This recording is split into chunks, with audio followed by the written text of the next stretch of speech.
Hello, I everyone. got my My makeup. name is I got Nicole. my makeup ready and everything. We good.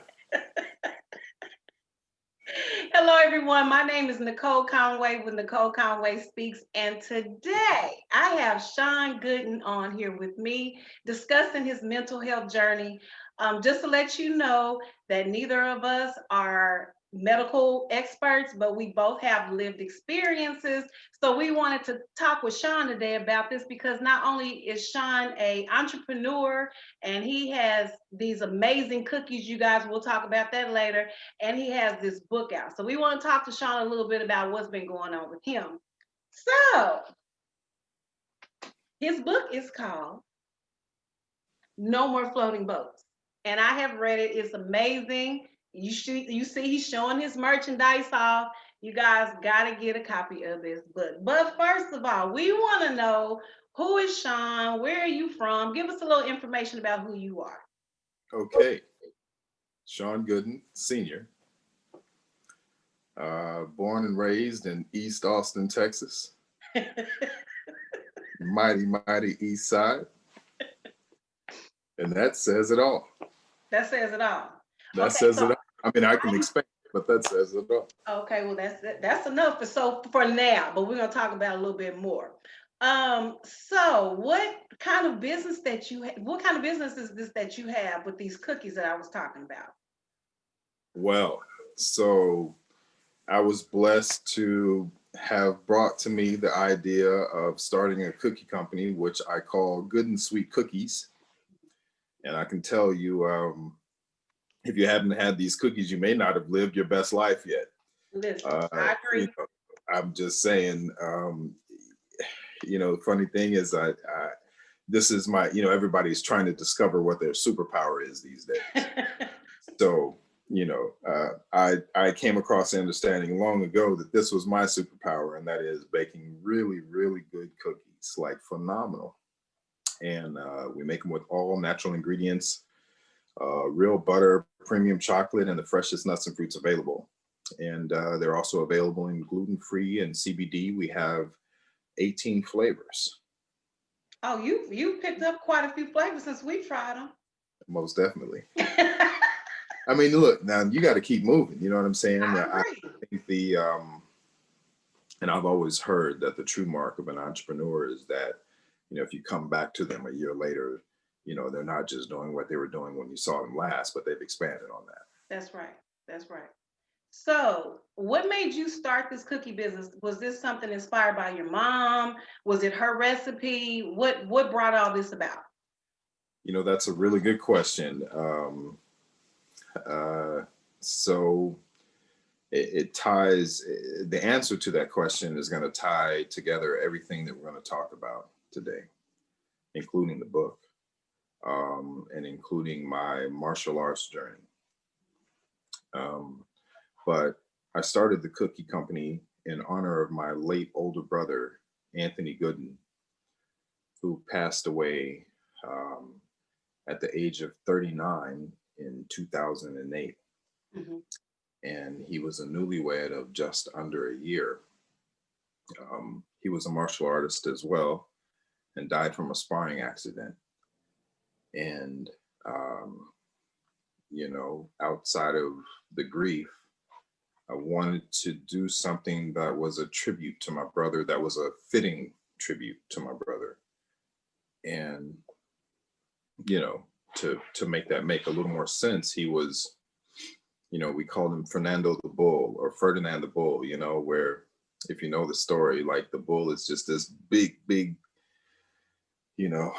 Brahma bull kind of, bull in the story anyway. And, he's the perfect fit, quote unquote, for the bullfighting arena, and his life as a bullfighter, and all the other bulls, that's the life they've led and that they aspire to, and so on and so forth. But all he really wants to do is sit under really nice shade trees and smell flowers and watch the beauty of the sky and hear the birds sing, things like that. And that aptly describes my brother. Really big dude, real muscular, we called him Lou Ferrigno and all this kind of stuff. Real, real big, muscular dude. And he was the most loving and gentle individual that you could ever come across. I haven't yet come across a spirit as generous as his, yet whom isn't our mother. Right. He was just such a giving dude, giving of himself. I mean, like, I'll give you a story real quick. Like, when we were in elementary, um, uh, some kid started a chemical fire at school. Hmm. And they had set it up where it was in this backpack, whatever it was that was flammable and that was a flame at the time was in this backpack in school.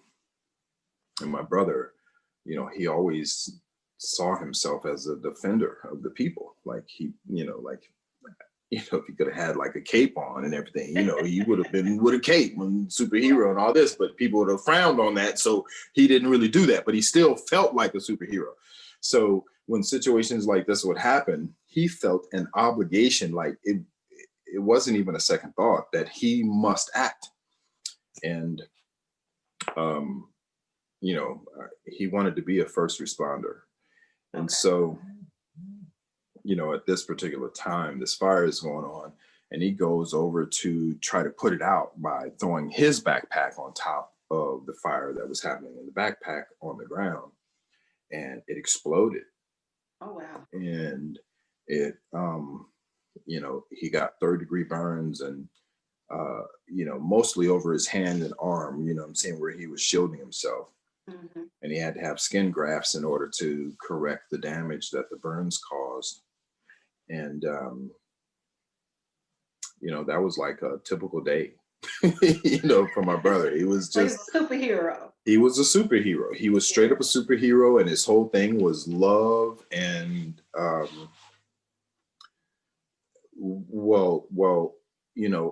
a place for everybody, welcoming for everybody, and love for everybody. And, to the point where he would risk his life for that. Wow. So I started my cookie company in honor of my brother. And, it seemed, well, as a matter of fact, it was a message to me that I needed to do that. That would be, after I thought of many other things, that would be the thing that would be the most fitting benefit and tribute to his life. Because, we say, we don't just sell cookies, we sell love in every bite. Mm-hmm. And love is infused in those cookies. And so when you taste them, you're experiencing love, and it releases endorphins and, all these good feeling emotions and memories and thoughts of great times. And some of those times may have been when, you know what I'm saying, you were sitting by your grandma or whatever, and she pulling cookies out the oven, you know what I'm saying? It may not even necessarily have been your grandma, you know what I'm saying? I have time, memories of, my sister, who wasn't necessarily my sister, but was still my sister, Right. making some cookies, and me and my brothers, who wasn't necessarily my brothers, but were still my brothers, eating them all up, just batch after batch after batch after batch, like as fast as they could come out the oven, we're eating them. Mm-hmm. And so, I think these are visceral memories that we all have about times that are most loving to us, that are most comforting to us, that wrap us, and generate a sense of self for us, or at least that we can use to power our sense of self. And so I think that's what you have in Good and Sweet Cookies. I love it. I love that story. Y'all need to get some cookies. I already had mine. And I need to order some more. And by the way, we ship nationwide, just in case you're wondering, from the website, goodendsweetcookies.com. Yes, indeed. Spell it, www. GOODENSWEET, cookies, just like you know it.com. And I'll make sure that I put that information in the body of the text when I post this video. But let's get to the good part too. This is the second part of the Good and Sweet. This book, So I'm going to read a little bit about the author on the back for you guys. Sean Gooden Sr. is the soon-to-be best-selling author of No More Floating Boats. So he's already claiming that he is going to be a bestseller, and I love that.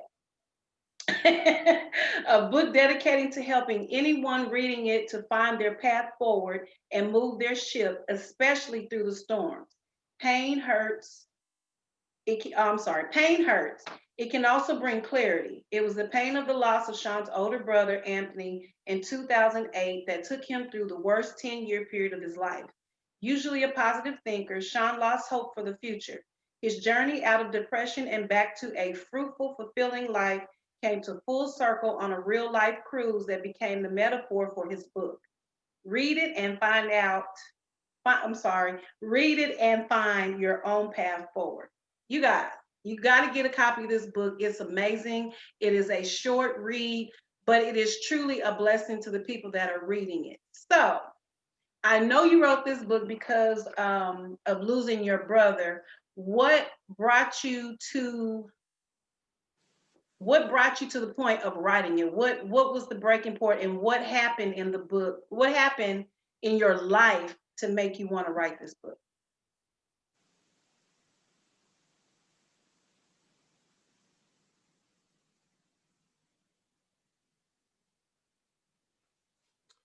So, my brother passed away in 2008.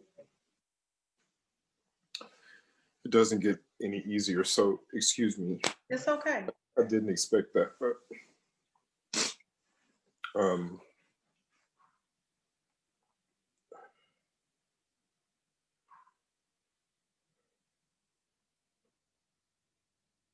life is hard, and you need some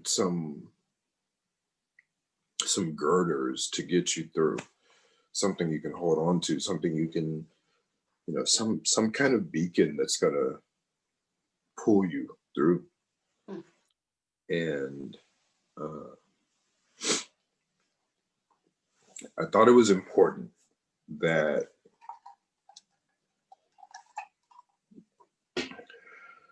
let me back up. It was more than I thought it was important. It kind of beat me down, really. What I mean to say is that I needed to put out this book, that I needed to produce this information, weighed heavily on me. Yeah. It is amongst the strongest messages that I absolutely know are from God that I've ever received, to the point where it's like, like you come home and somebody waiting on you, like, you ain't done it yet. So what's up? You know what I'm saying? I mean, I know the feeling. You know what I mean? Like this, this is a figurative individual. It's not an actual physical existence, but I say message from God because these are different than, like your normal whims and thoughts. Like these things come with responsibility attached. That's right. And when it hits you, you know it for sure. Like that's a message. This is something I should pay attention to. Mm-hmm. And I probably should heed, you know what I'm saying? Like what it's asking me to do. Right. And that for sure it should be, something that you should listen to and go about completing. Mm-hmm. Now, therein lies the greatest challenge, you know what I'm saying, that like we ever face in life, like any individual, you know what I'm saying? Because we all get these messages, but then we have to make a decision as to whether or not we're going to actually listen and go about it and do it. And obedience. Yes. Right. Which is going to take you, by the way, even though it's unfamiliar, and for sure, like you ain't never gone there, you don't know what it looks like, but it's going to take you in the exact direction in which you should go. Mm-hmm. That obedience. But speaking of that obedience, like for a long time while I was being bombarded with this message, like just over and over and over, it was unreal how much it just permeated my mind. And like, I'd be like, well, you know what? I'm not going to pay attention to it. You know what I'm saying? I'm going to look over here. And then I look Doesn't over work. here and it's something straight just like it right over there. You know what I'm saying? Like, why Confirmation don't you once look like over again. here? I'm here. Yeah, but I struggled with, whether or not I should, not whether or not the that I should do it, because I was clearly being told to do it, but I struggled with whether or not my message would resonate with people, Yes. and whether or not I should be the one delivering that message to people, like, I consider myself a universalist, and so I believe in everybody's right to be however they choose to be. Right. And so, that was kind of this, you know, um, contrast in terms, as far as me saying, you should do this. And I don't know who you are, but you should do this. Right. And, so anyway, that was a bit of a struggle, but there came a point. So I went through about a 10-year depression after my brother passed away. And it was such a, well, I mean, obviously painful, but very illuminating journey. Like, you get to really see who you are and understand what you believe, and whether or not what you believe is worth it. And if it's worth it, then what is worth it, and what's worth your belief. You know what I'm saying? Like, yes, I do. it was extremely important for me to have gone through that period. And I think what I would like to impress most upon anyone who would read that book, Nicole, is that you can do it. Mhm. You can make it. We all face these struggles in life, and there is no life that's going to be without them.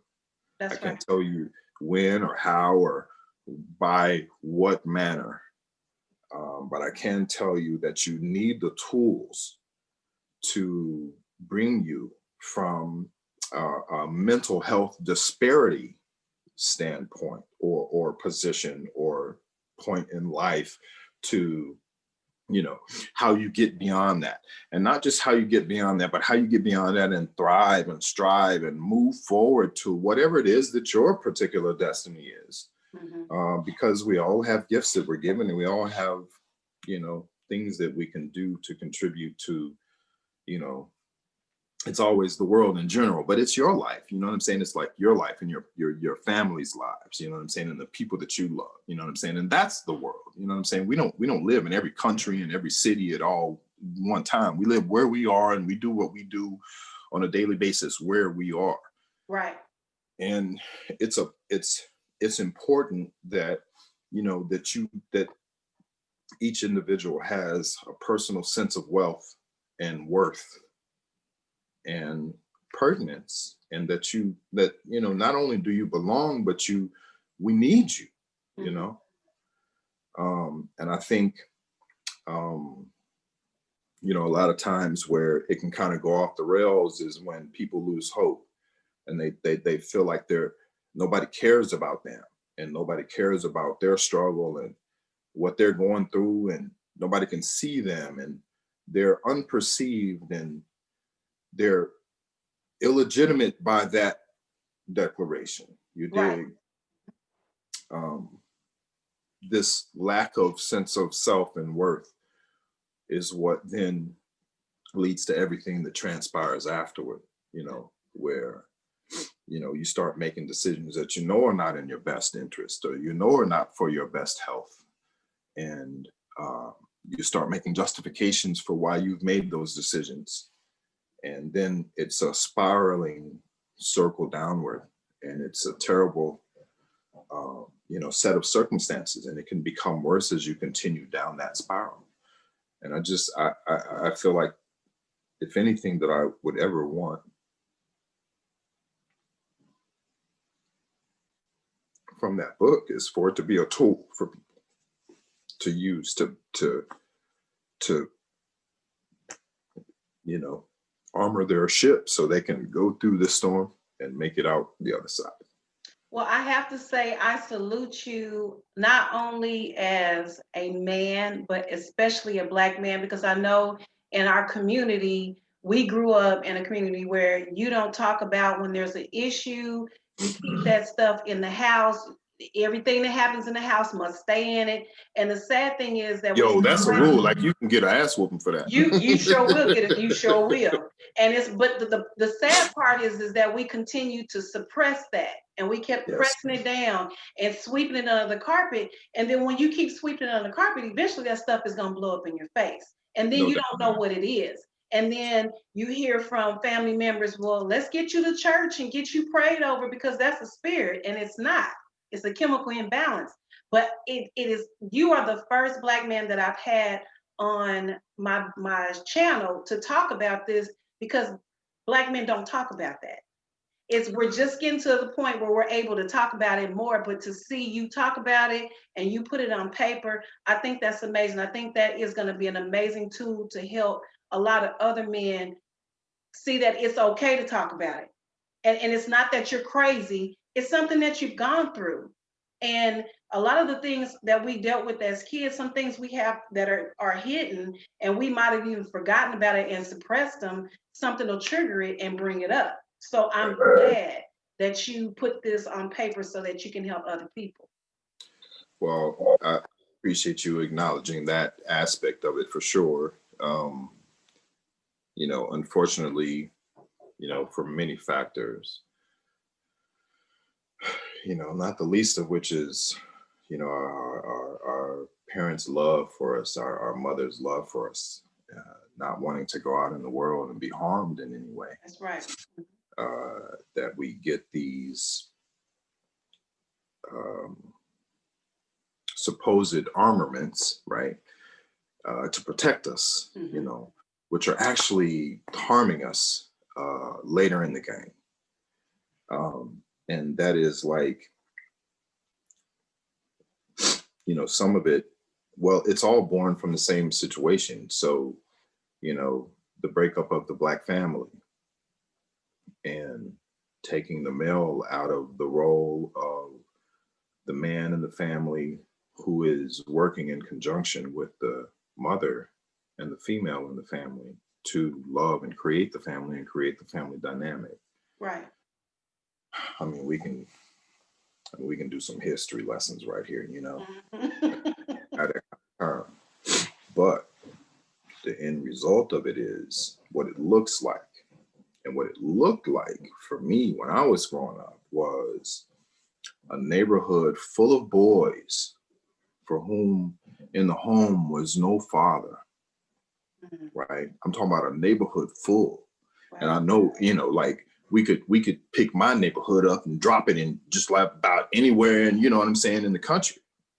But a neighborhood full of boys without the influence or the direct daily influence and love of their fathers, and so then become fathers to each other. Right. Right. The group dynamic becomes the father. You know what I'm saying? So whatever the rules of the group are is how you determine what fatherhood would be, you know, or it becomes what fatherhood is for you at that time. And then later becomes what you determine fatherhood to be. Instead of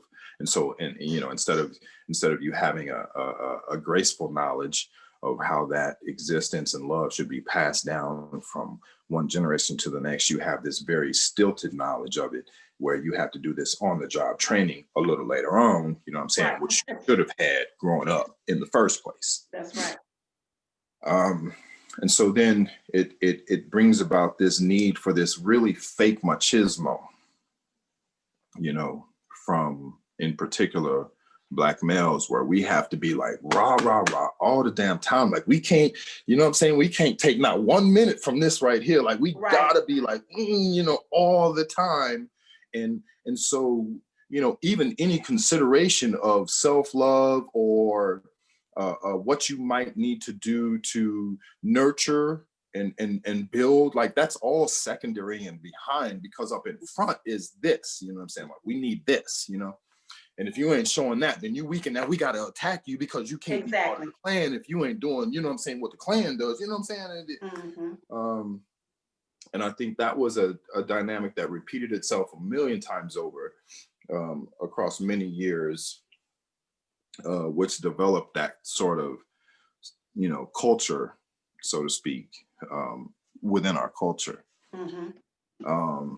And, you know, from that, you know, later on, thank God, like, for instance, I'll give you a prime example. When I was growing up, you know what I'm saying, all we would ever hear was, well, you might not make it past 22, 23.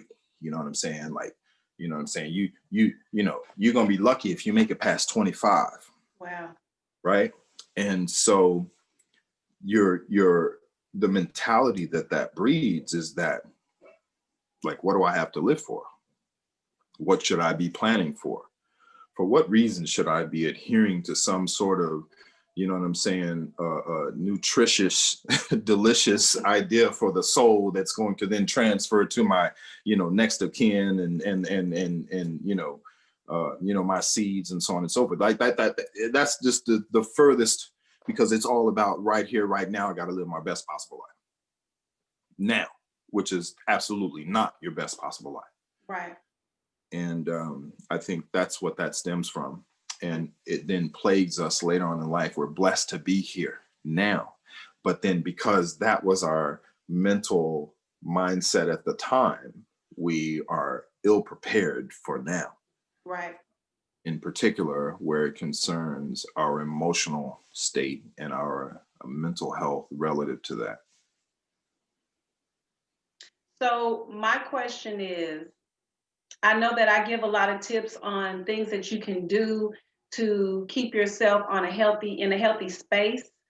So what is it that you do to keep yourself in a healthy space when you are, like, maybe you have a trigger and you don't realize that that's what's happening and you feel maybe depressed or some type of anxiety? What do you do for yourself to make you get into a better space? Yeah. You know, I think we miss what's right in front of us sometimes. You know, so I teach Kung Fu and Tai Chi for the last 21 years. Okay.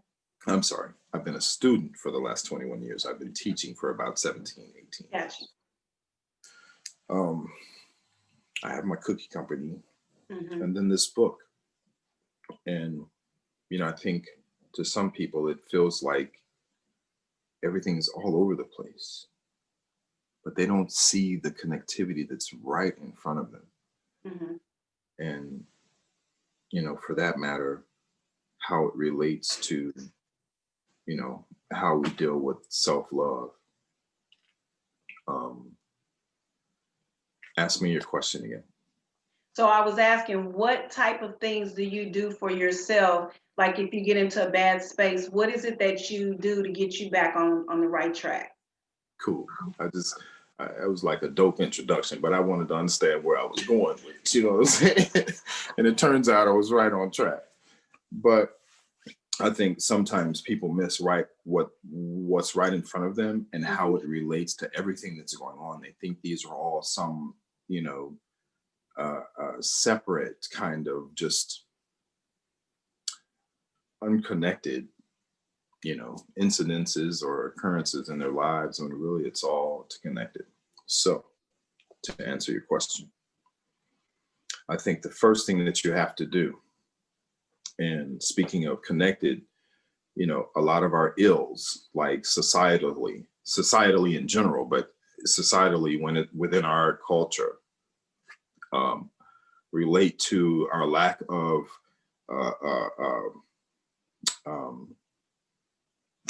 physical health. Let me say it that way. Mm-hmm. Right? Because the physical health engenders your mental health. Mm-hmm. The mental health being pushed by the physical health drives your spirit and everything else that may come because of it. So I think first and foremost, you have to find yourself doing something to increase and better your physical health. So, like I said, I've been a student of Kung Fu and Tai Chi for about 20, 21 years now. Excuse me, I'm so sorry. I've been teaching for, uh, you know, about 17, 18 years. And, I remember during the time that I was going through this depression that I went away from those teachings and away from that practice and how it affected me. Mm-hmm. You know, how I felt. You know what I'm saying? Like when you exercise, it releases endorphins. Uh, your pineal gland, your hypothalamus, your pituitary gland, all these glands that are in the brain or around the brain rather, that control kind of how you feel on a daily basis. You know what I'm saying? They are the controllers of the release of positive brain chemicals, for lack of a better term. Right. Endorphin, serotonin, oxytocin, um, uh, uh, various other good feeling, emoted brain chemicals that the body produces naturally, by the way, that then travel throughout the body's systems and make you feel good, make the body operate better, you know?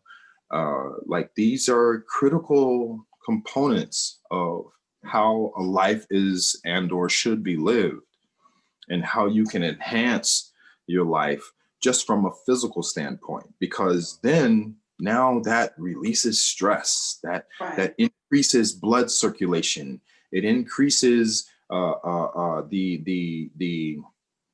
oxygenation of red blood cells, which then travel to those organs, which make your organs perform better, which makes the body perform better, which makes, by the way, the brain perform better. And then now you can use the power of your brain to move yourself in a direction that's going to be productive for your life and for the life of your family. Right. And, the people around you and the contribution that you give to the world in general. And it all starts internally, right? So if you're feeling bad about yourself, one way that you can change that is by doing physical exercise. If nothing else, it's going to release the negative traumas that you may be experiencing just from how they store in the muscle and how they store in the blood, and That's this good. tension that's created from that standpoint. You get, what I'm saying, hypertension and hypertensive disorders and cardiovascular disease, and you know what I'm saying, your neck is tight and your back is tight, and because of that you're misaligned at the hip, and you know what I'm saying, one side is overcompensating for the other, and so on and so forth, and because that you're not walking properly, and then it leads to problems in how you're standing, and then your foot placement and your ankles become overweighted, and blah blah blah blah blah. It just becomes this snowball of compounding effects. Right. And the same way that negative illusion of, or rather, that negative presentation of, these debilitating physical effects can compound in that direction, it can also compound in the opposite direction positively and in your benefit. Mm-hmm. And I think we discount that in a great way by pretending that this is not something that we need for ourselves on a daily basis. Now, whether or not you do that kind of thing daily, or every other day, or whatever, it needs to happen in some capacity in order for you to move from here to there. Like you got something you want to do, you know what I'm saying, start exercising. It's going to release that negative energy. It's going to release negative traumas on the body. And, then after that, we're subsurface. This conversation is subsurface. What it also does is what's above level.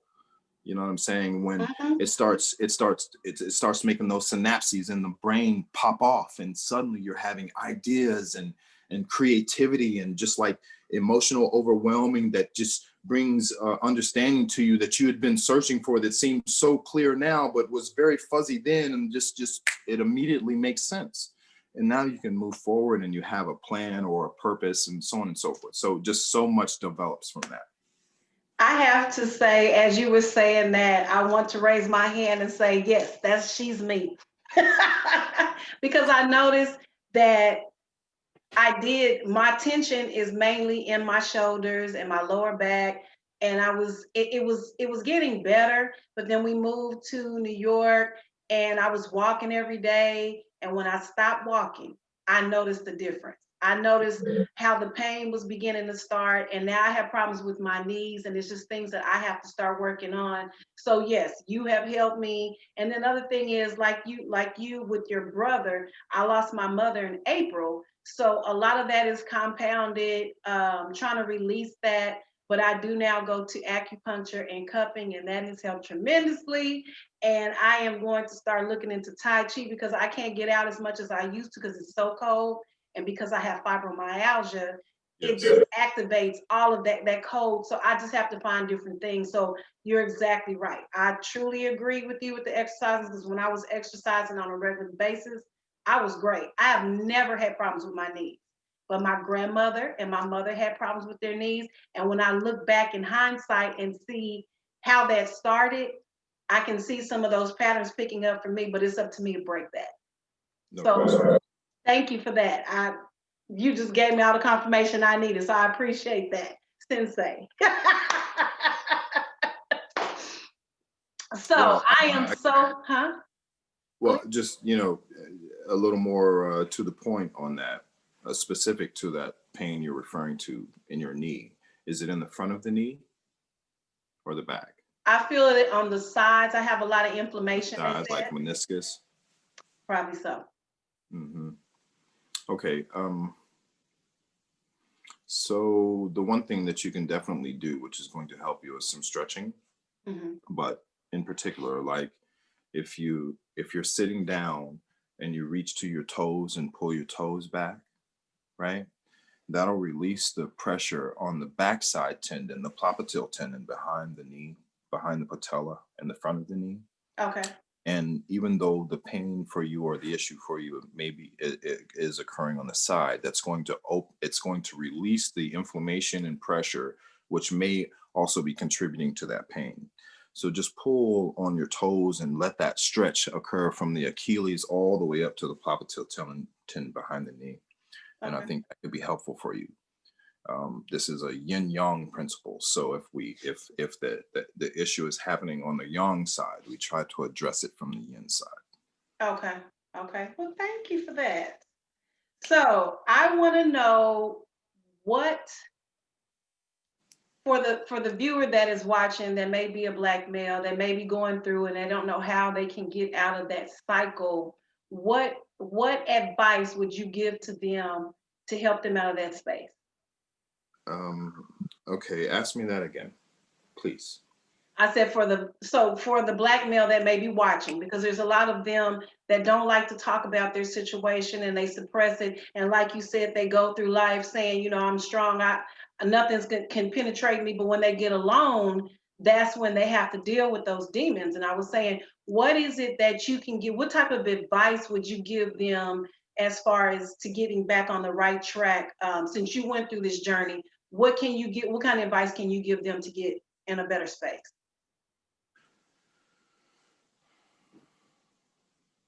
I think the biggest issue is to think outside of yourself. I think if the consideration is based solely on you and, you know, um, like the border of that consideration ends at you, Mhm. uh, then it's easy to disregard the importance of you or to make excuses for why you shouldn't adhere to that importance. Mhm. However, if the consideration is of the ones you love or the ones whom love you and care about you and the ones you care about, even if, like maybe you don't have children, but how about when they're going to be here, later on down the line, what kind of individual father or mother would you be for them? Um, you know, were you not paying attention to these things that you know you need to pay attention to? And you know, I mentioned before I struggled at the beginning, Nicole, with writing the book, um, because I wasn't sure, you know, if I just everybody's going through something. Mhm. And it's really important, I think, that you know, we think more outside of ourselves. You know, we don't live in a vacuum. I mean, you can pretend like it. You can pretend like it. You really can. You can pretend like, yeah, I don't need nobody and nobody need me and all the rest of that. But that's not really true. That's not really true. I mean, even in the worst circumstances, let's say there's nobody loves you, or at least you perceive that nobody loves you. Maybe it's factual that you have no connection with any of your family. Maybe you're in the worst situation possible, but consider what your overcoming that circumstance could be as an example for somebody else who may also go through that same circumstance. Like, think outside of yourself.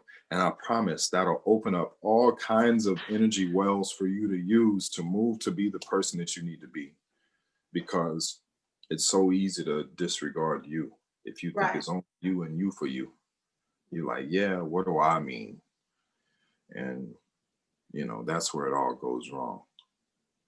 I totally agree. So I so appreciate you spending this time with me. We have been trying to get together for this.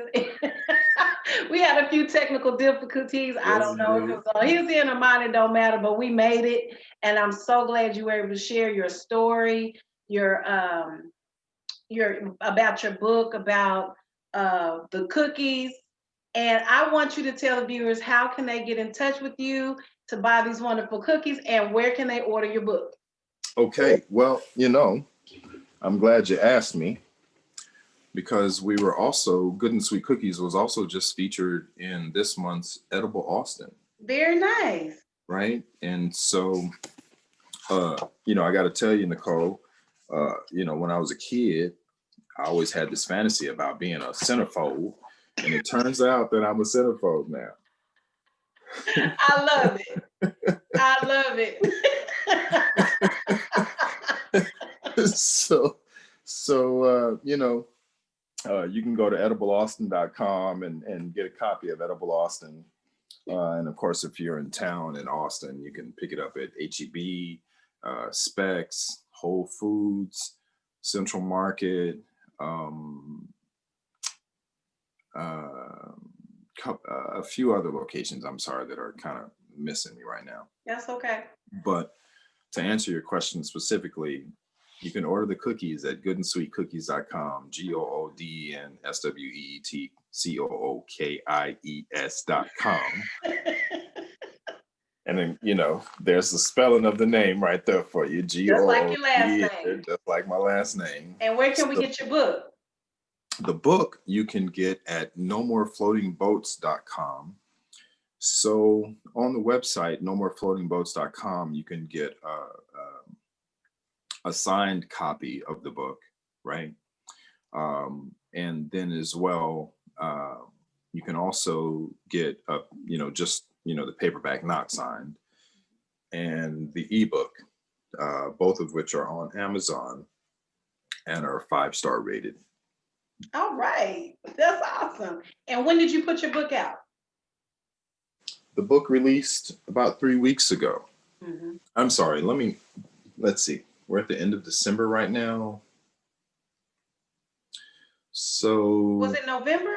It was November, so mid-November. Uh-huh. Mid-November. And I'm sorry that, you know, time is just kind of rolling by. It's okay. Because in truth, this is the soft launch of the book.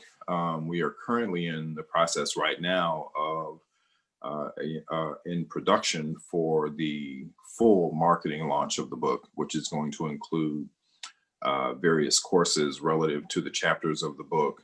Nice. Other things like introductions to meditation, introductions to Tai Chi, as well as even at further levels, guided meditation classes, and so on and so forth, so that you can start implementing the tools that are listed in the book in your life and make that actually work for you.